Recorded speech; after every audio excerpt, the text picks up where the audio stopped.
Hello children, sadly there's no footage in this video. I decided to take pictures of this trip instead. The flight to Moscow was the worst I'd ever been on. I'm not very tall, but I still couldn't sit with my knees bent at 90 degrees without hitting the seat in front of me. I arrived at the hotel and wanted to go over my talk, but my laptop died on the spot. I also wasn't served lunch on the cheap Russian airline, so I was starving. So far, the journey was not going well.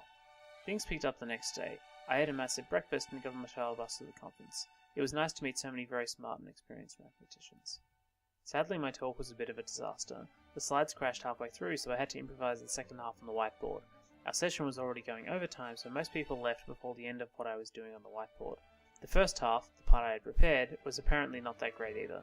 One of my colleagues told me that the main lesson to take away from the whole thing is to quickly race through the slides before you begin to make sure the computer won't crack it. Moscow itself was great. The city is a true 24-hour city. Things are open all the time and the streets and subways are always full. On the second night I walked through the city's biggest park. It was 9 PM on a Sunday night and it was the fullest park I've ever seen. It was such a welcome contrast to Berlin where everything is shut on Sunday. Germany is so strange in some respects. Later on I ate some amazing potatoes. According to the Russian I was with, they were picked as early as possible while still being ripe. We had some vodka which was delicious too. A double shot is the only size of vodka served in Russia. Later in the week I walked around Red Square and the Kremlin. The Kremlin was closed to visitors the day I wanted to go inside. However, it was the Feast of the Assumption, so members of a religious study group could get through to visit the churches. Some of them were leaving as I came up and they gave me their tickets. I was wandering inside taking pictures when one of the guards told me to stop. The president lives in there, so they were all very stern. Taking photos into the churches was okay though. They were gorgeous, definitely the best thing I saw in Moscow.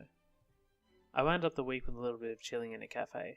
The coffee was awful, but it's not easy to find Melbourne-grade coffee in Europe.